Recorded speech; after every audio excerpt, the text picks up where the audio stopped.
it actually says smart recording. I don't know what that is.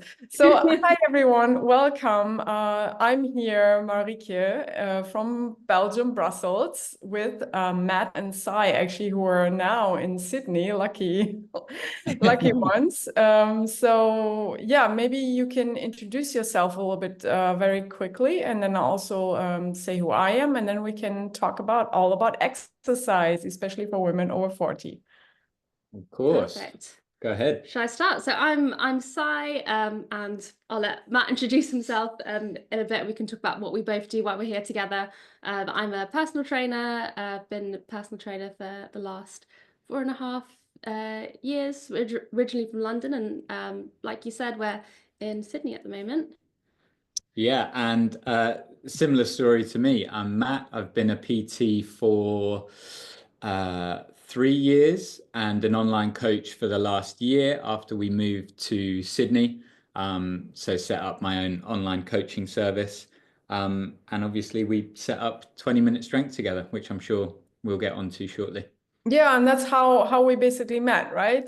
Because I Yeah. found out about your program, and we're all also experts in the perimenopause hub, and that's Yeah. kind of how we met. And I'm a functional nutritionist, so I'm working especially with women over 40, helping them through the perimenopause and also menopause transition.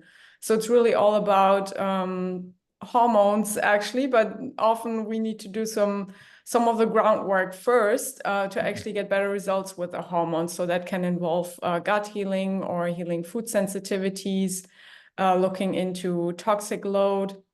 And this is also one of the reasons why I wanted to talk to you today is, well, actually, I myself am struggling with mold toxicity, and I have also many clients who actually who maybe want to do exercise, but you can have this problem that you feel sore all the time. And so I've always been prone to migraines, for instance, and I know when I overdo it, I really want to do the push-ups, but then I do them and the next day I get a migraine, right? So, and then I'm like, oh, okay, I don't want to have those flabby arms.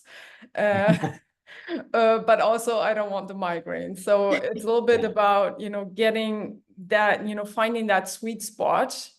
And I think that's also what often is true for my clients, and why I wanted to have this talk. It's a little bit, talk about like, how do you actually get started when you've never done exercise? I think there's many women, especially who are like in my mother's generation, who are in that situation.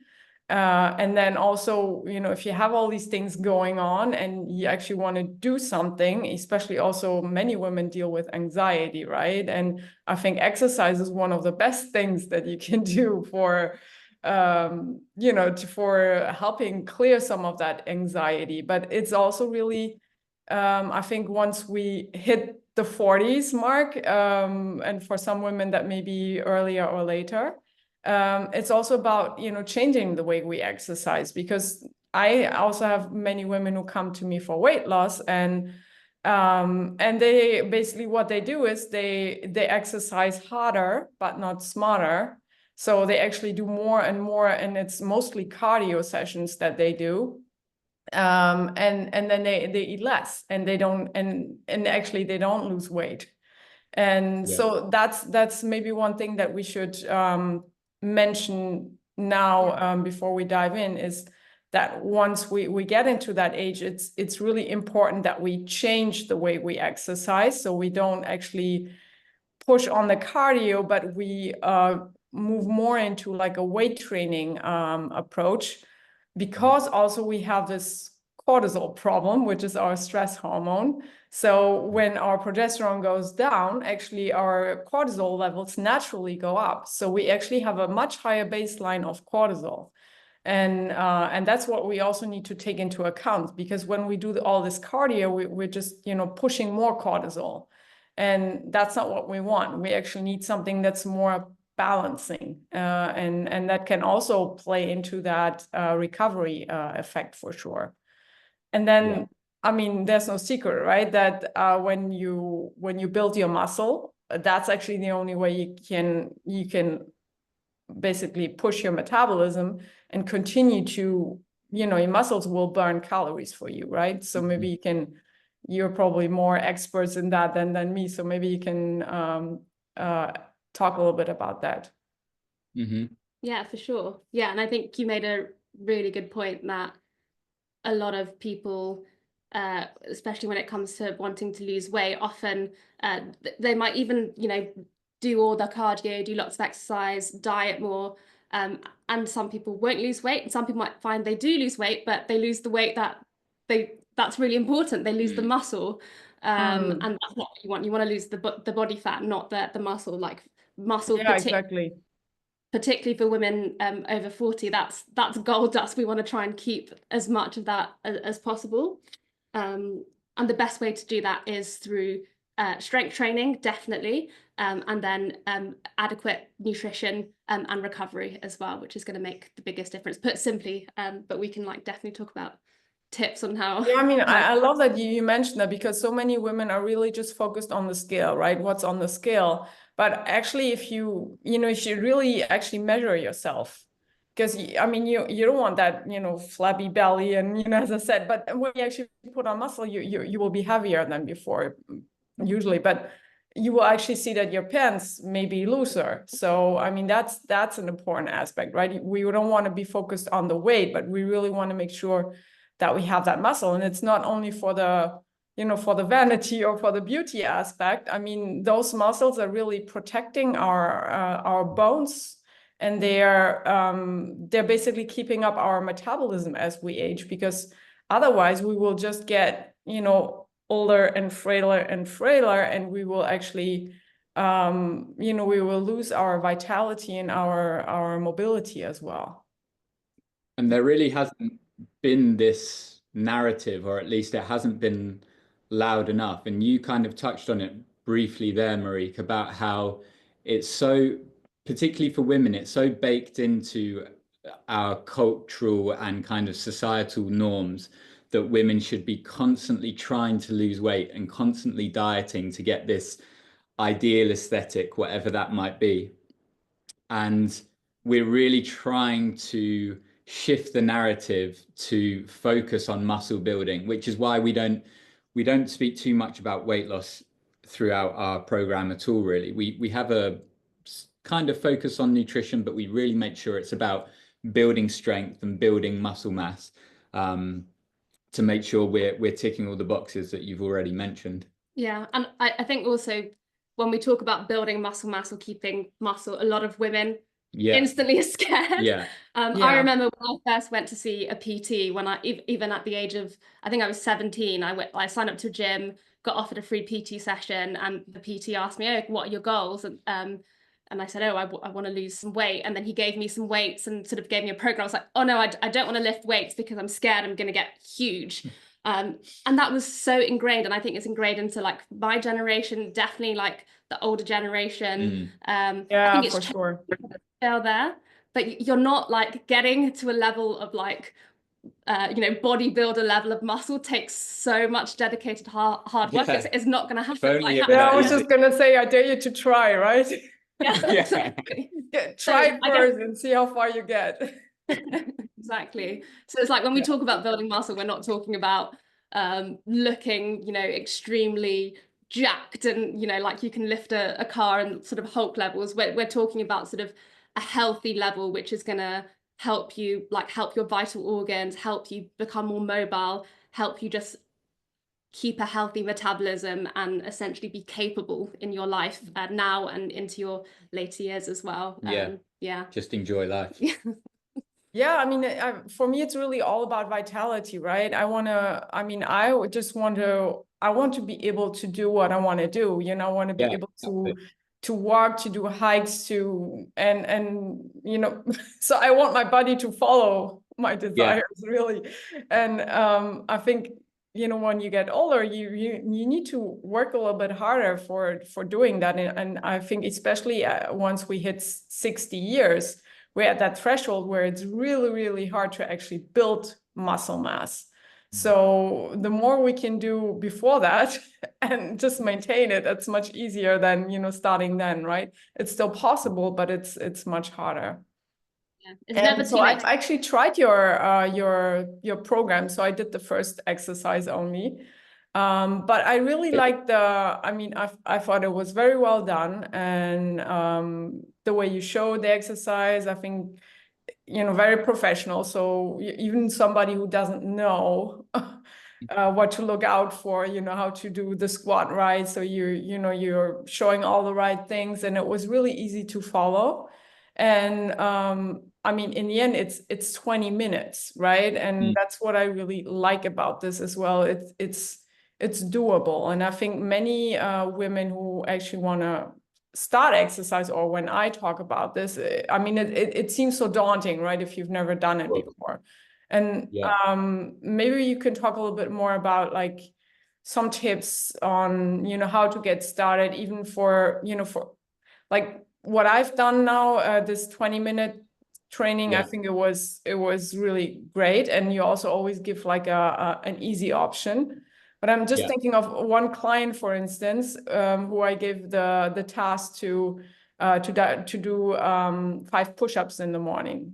And so when she gets up, she should right away just do 5 push-ups, because I mean, how much time does that take you? Everyone does have that time, right? But she said I couldn't even do one. Right, So I mean, how do people who have like literally never done a push-up, how would they actually, go about following this course? Yeah, it's a good question.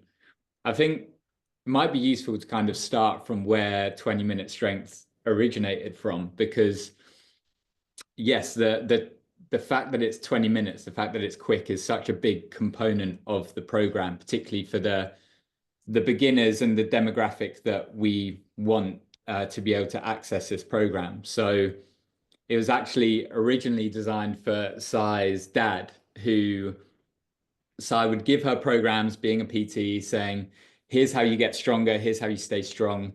And he said not do it. he would just not do it. And like, so he's a very busy man. Yeah. But then he said to you, didn't he? He said, oh, just give me something that is 20 minutes and that I can just like do from home.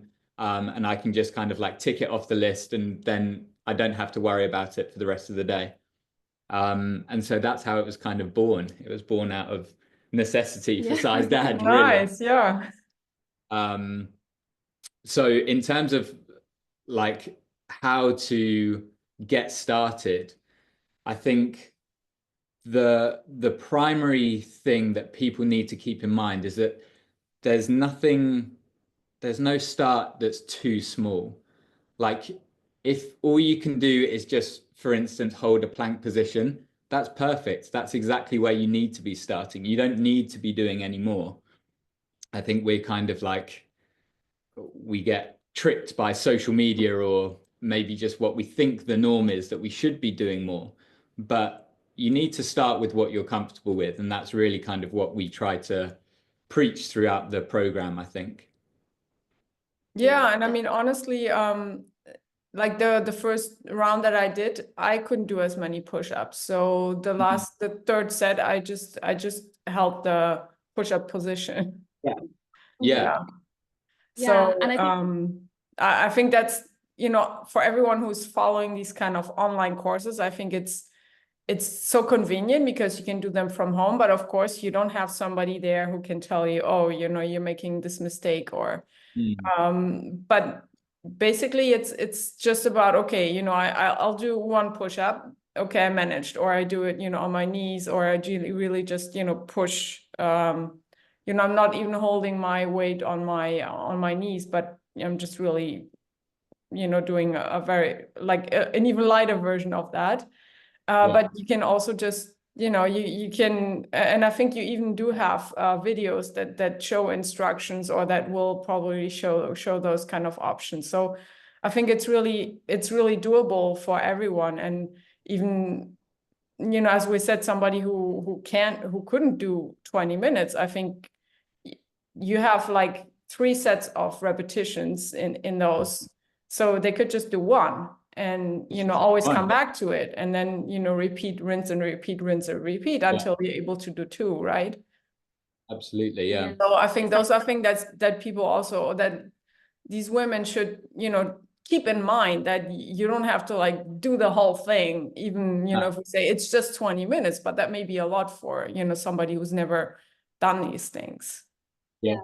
And I think with, particularly if we take like the push-up example, and to be able to like get to a point where you can do an exercise, it takes consistency. Like trying to do one whole push-up, like, no, I couldn't do that, so I'm gonna do this other thing, and then try and come back to the push-up, and a month later you're obviously not going to progress in the push-up. But it's about, like Matt said, finding what you can do and then being consistent and understanding where your limit is. So I think for us, we wanted to make something and to guide people to find what they're comfortable with, but then also to be able to push them. So when okay, I'm comfortable now, I feel like, I'm not in pain when I'm doing it, I'm recovering well the next day, what's the next step here? And we want to make sure that people know what their next step is, whether that's, from their knees going to their feet, or from the wall, putting their hands on a platform. There's so many different ways in between to progress. So by sort of consistently showing up, our workouts are three times a week. You stick to the same workout for those three different workouts for 4 weeks, so that you keep repeating and building, and seeing how you've progressed. So I think that's like an important part as well, is to be consistent with the exercise, but not just doing the exact same thing all the time, but to be sort of progressing within that consistency. Yeah, I think. Yeah, and I think like that, you're also assuring that you, the brain, if you're trying to build a new habit, the brain wants to have that success. Yeah. Right. So, I mean, I always say to people, if you've done a push-up, just go and cheer yourself. Your brain won't know. But if you do it, and it may just sound silly that you go like, oh, I did it, and you're all by yourself, but your brain will actually say like, oh, this was great, I want it again. And that's how you can actually stick to it. And as I said, if you're basically pushing yourself too hard, you're also not likely to do it again the next day, if you do too much. So if you basically say, it's probably best to not be over ambitious and say, okay, I'll just do maybe one set right now, and then tomorrow I'll try a second one. That's probably better for sticking to these things than just saying, oh no, I'll just get through with it. Yeah. And then the next day you feel very sore, and then you have to recover for 3 days and can't actually do anything. Yeah. But again, I think that's a really common misconception, and not even just for beginners. I think for everyone in strength training, that you think you have to turn up to every workout and leave absolutely everything on the floor. Like you should be crawling out of that room by the time you finish the workout. Yeah. But I was that person. Yeah, I think we all have been at some point. But in terms of getting stronger, your body, your muscles don't actually like that way of doing things. That's very stressful on the body, and it's not going to respond the way you want it to. So we make a really big point of saying, like, you need to do something that's comfortable for you until you reach a point where you're confident enough that you can just push that needle a little bit more, and you just challenge yourself once you're really confident with how the movement is feeling, whatever variation you've chosen. And in that way, like we were saying, repetition is going to be your best friend here. If you keep repeating the same exercise over and over again, not only does your brain come around to the idea, but your body does as well. And all of a sudden it's been 4 weeks and you can find that you can progress in that exercise. So definitely don't push yourself too much in one workout, because you'll see the benefits in the long term.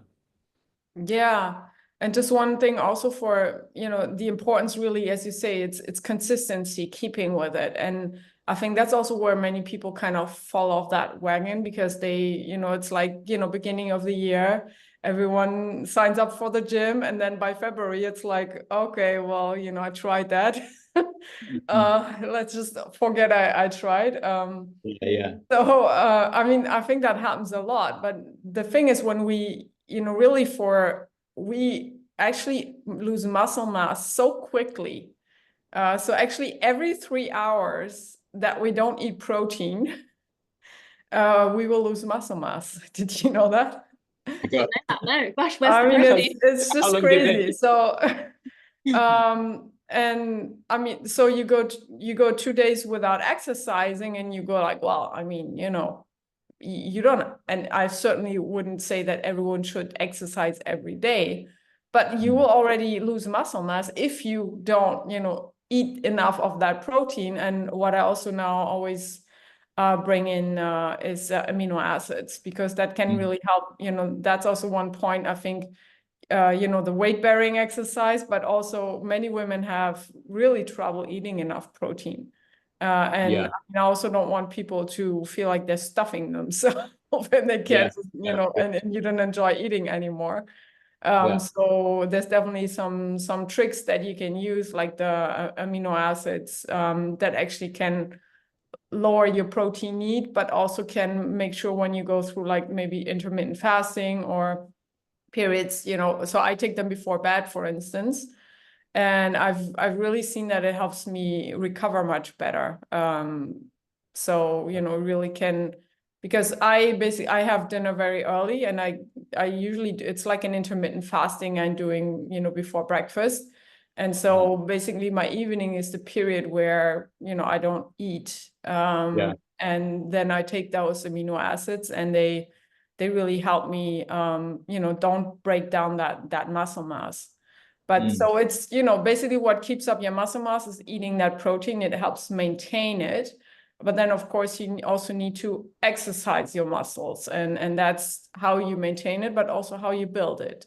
So those two things are kind of, key that go together, and really sticking with it as well. And then this now may sound like, oh my God, now I have to exercise every day, and I need to count like weigh my protein. And so, I mean, I'm not trying to scare anyone here, but I just wanted to highlight the importance. And especially as we age, we tend to digest our protein less well. And that means we're not like splitting off the amino acids that we're getting from the protein as well anymore. And as a result, there's actually many people who stop eating meat because they feel unwell when they eat it.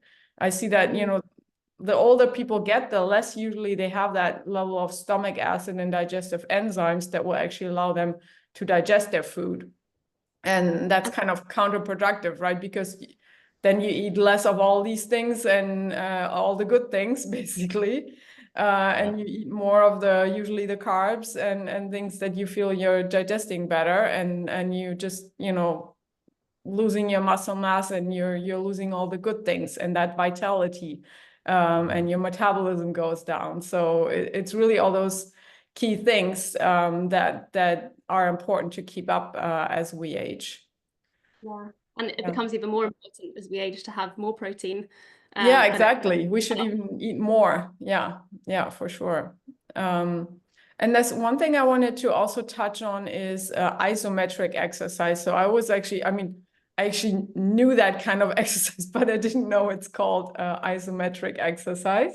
And I came across this study and article that really can actually help lower cortisol levels, and that it can even help you build your muscle mass as well. And I think, so isometric exercise is like, just, pushing your arms together, or just sitting in the chair position against the wall, for instance, for everyone who's not familiar with it.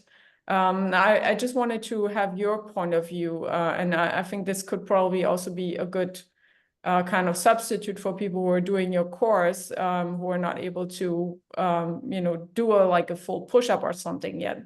That's probably a good way to start. And it's also a good way for people who are, constantly inflamed, really, who can actually, go through a little bit of exercise without feeling sore all the time. Yeah. So I guess there's like two main buckets of types of movement, or I guess isometric exercises are technically not really movement, but it's definitely a type of exercise. So you've got isometric, where you hold a static position. So like the plank, like the wall sits, exercises where you're contracting, the muscles are under tension, but you're just staying in that position for whether that's 10 seconds, 20 seconds, however long you can hold it. And then the isotonic exercises are where you're moving the muscles. The muscles are lengthening and contracting. So you're moving the joints as well as the muscles. Like, I think we definitely say ideally you'd be doing both. There's definitely benefits in both, but obviously you might have some limitations. So for people who have ankle pain, knee pain, whatever it might be, then opting for something where you're not moving through as much of a range of motion, or not moving through any range of motion and just holding that position can be really beneficial. And then in terms of like how that's like different sort of within sort of the isotonic exercises, so the ones where you are moving, you have like different ranges and different positions. So when you're might be getting too technical, but that there are different types of exercises which are known to make you more sore than other exercises. So where you're getting a big stretch through the muscle, particularly what we say where you're focusing on the eccentric. So an example is like a Romanian deadlift, if you know that exercise. If you don't know, you can give it a Google, but you're hinging on your hips. So you're sort of essentially like bending at the hips, and you get stretch through the hamstrings. And that's when the muscles at the back of the legs are really stretched. And often when we give them to clients, and it's sort of well known that, you know, when you start that for the first time, people often get really sore. So we often just take it a lot lighter.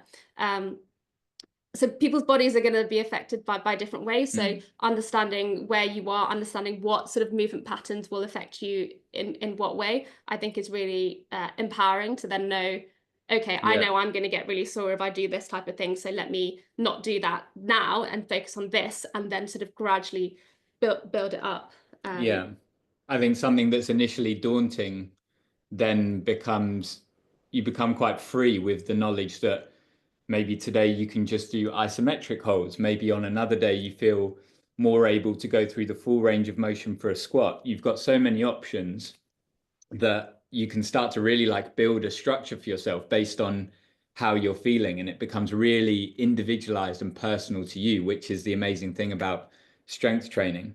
Of course, with all the exercises we're mentioning, we do have that exercise library, like you mentioned, that people can take a look at for kind of like technique tips. But I think alongside the isometric work is a really good place to start, particularly if you know that your joints are going to feel the effects of those isotonic exercises. Things like the plank, things like the wall sit, like these exercises are hard. Just because you're staying still, it doesn't mean that they're exactly. You know, you think it's easy, but you know, do that for a minute and you'll feel it for sure. Exactly. Yeah. So this can be a part of a really good strength training program. And then of course, when you reach a period where you're really confident with these exercises, maybe you can start to introduce movements like a squat, but your range of motion is much shorter than what you would imagine it to be. So, you know, you can bend 20 degrees at the knees instead of the full 90 degrees. Like, there are so many ways that you can access strength training. It goes back to kind of that starting point of being wherever you're at, I think. Yeah. And maybe just, you know, so we're really talking about many women who are in perimenopause or even already in menopause here. And so what I also see often is, you know, the frozen shoulder, joint pain, onset of arthritis. I mean, those are pretty common actually when with hormone deficiency. So, you know, when estrogen is, we have it all over our body, and estrogen is so much a lubricant hormone that's lubricating our joints and muscles as well. And basically when we lose our estrogen, everything dries out. It's the skin, it's, you know, we lose elasticity in our skin, and like on the face, of course, it's where you go like, oh, you know, how do I look like? It's like loss of collagen. You don't see that in your joints, but you will feel it. And that's really an important aspect of that as well, because when you actually have those too low levels of estrogen, it's really important that you actually bring that in as early as possible, because once the damage is done, it's pretty hard to actually, get out of these situations. And I mean, I know how this pain feels like. So it really sucks, if you have if you can't, move properly, or I've had, I was that kind of person who was overtraining all the time. And in the end, my knee popped. So, I really have to watch my knee now. I mean, it's okay. I can exercise. I can't really run anymore. But these kind of things, and also the sitting all day, it's really actually it increases the need for exercise. So the more we can move, even if we have pain, it's not good to just sit on the couch. Even people have back pain, and we know it's good to do at least some sort of movement. Of course, if you can't walk because it hurts so much, well, you can, right? But then there's maybe other things that you can do, like going for a swim, or, I mean, it's just important that you keep moving, because most of these things actually can occur as well because you're too static and you're not. And I mean, I'm actually somebody who's, I'm moving quite a bit every day, but still I got back knee problems, probably because I was sitting too much still. And so I need to make sure I do my repetitions for my knee every day. But I really started to have, meniscus pain, and it would pop all the time. And so, I learned how to pop it back in, but it was really painful. And I was like, okay, I can't go on like this, because we were on a hike and my meniscus popped, and I was like, oh shit, I don't know how to get home. And I said, I can't have this. So I went to see the kine therapist here, and so they showed me those exercises. That's really actually just reinforcing the back of my I want to say quads, but it's, well, I don't know, the back of the quadriceps, right? The back of the legs. So I really need to make sure I reinforce those muscles. And for me, I'm like, okay, but what? It's probably a sitting problem, actually. And I think many people have that, and then they just think, oh, I'm getting older. That when you get older, that's when you start having all these things. And yes, it's true, but it doesn't mean that you have to be happy with it and accept them.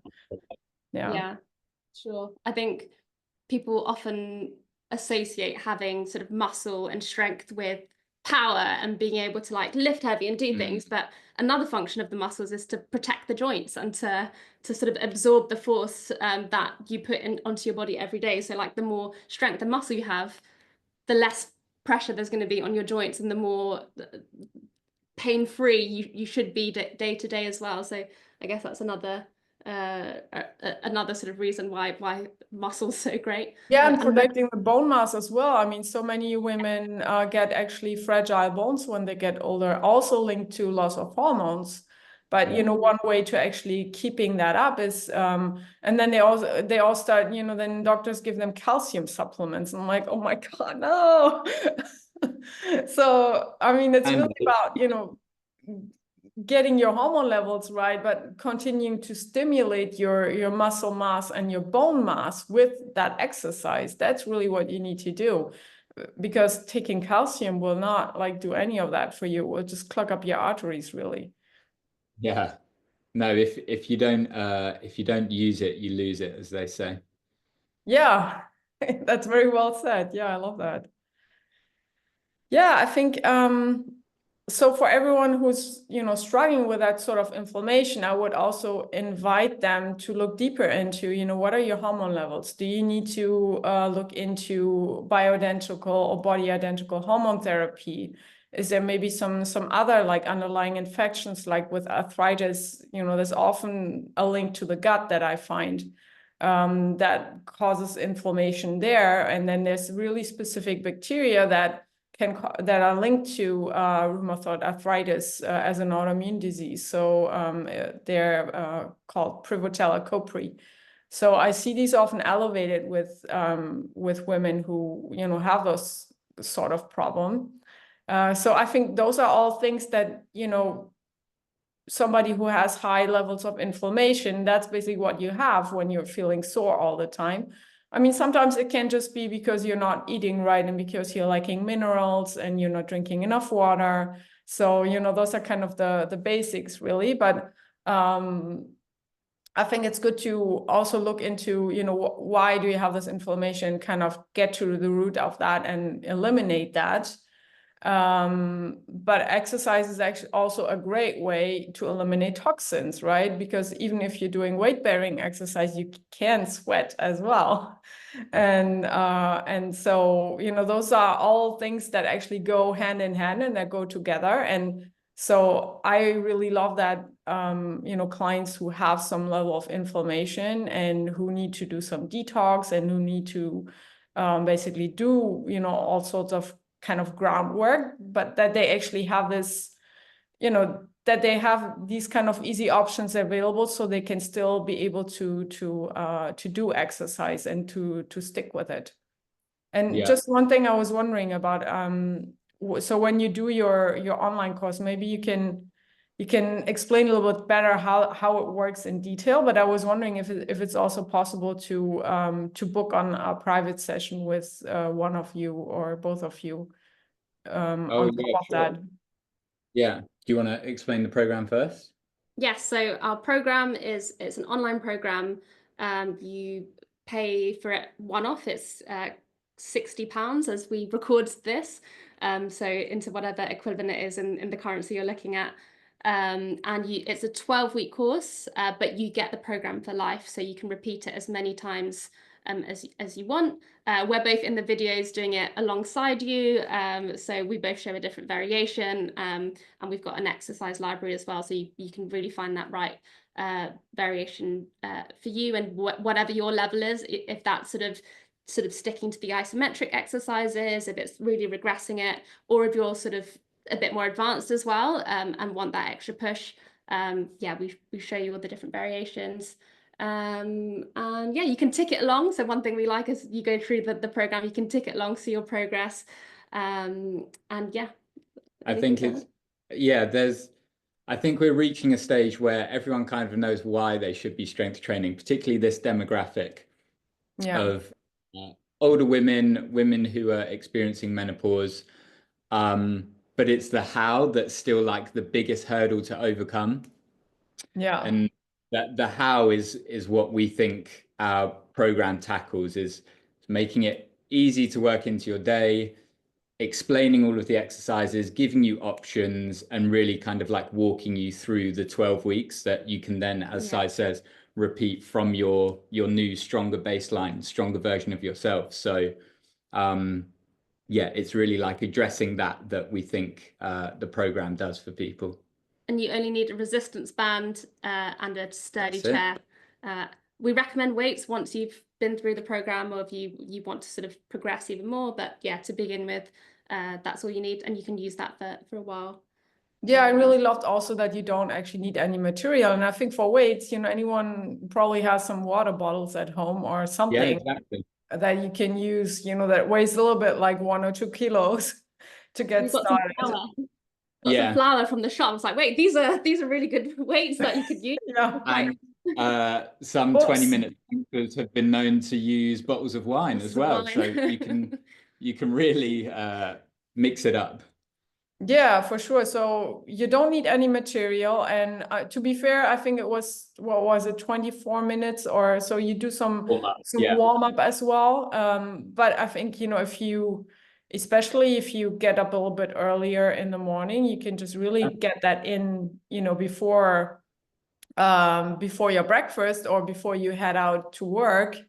Or you could also do it, you know, even you know, it's really just, you know, it's not like any jumping or cardio. So, you know, it's also something that you could even do at home in the evening when you come home, I think. So for, you know, anyone who's just spending the day at work and not, you know, not like, but I mean, you can also take it with you and do it at lunch, you know, if you have maybe like a room, or if you can do it outside in a park and you don't mind, you know, people looking at you. Yeah.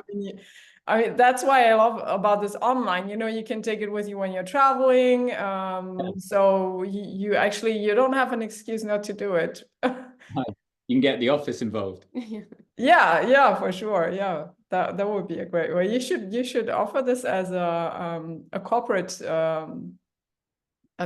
course as well. We Yeah. should. We Companies. were thinking of diving into that this year, but yeah, we'll see how it goes. But Yeah. yeah, the private side of things as well. I think we're always both open to people getting in contact with us and working with them one-to-one. So if you feel like you need a little bit more help, that just buying the program, you think you want a kind of deeper layer, then of course you can get in contact with us. Yeah, that's great. And I honestly think it's a really fair price, you know, for lifetime access to this. And I mean, once you get the hang of it, you probably don't even need to watch the videos anymore, but Yeah. it still have to have, you know, it's kind of like going to the gym and being in that course, you know, it really keeps you a little bit accountable of doing it for sure. And like doing all the repetitions, because when you're working on your own, it's pretty easy to just say, oh, well, you know, I'll just watch that one go. Yeah. So no, I really love this. Can you just repeat for me the and I'll also add this in the comments. I'll put this on YouTube. I'll share it in my Facebook group, and I'll probably and I'll also share it on Instagram. Awesome. So the name of the program is 20-Minute Strength, and that's also the name of the website, right? .com. Yeah.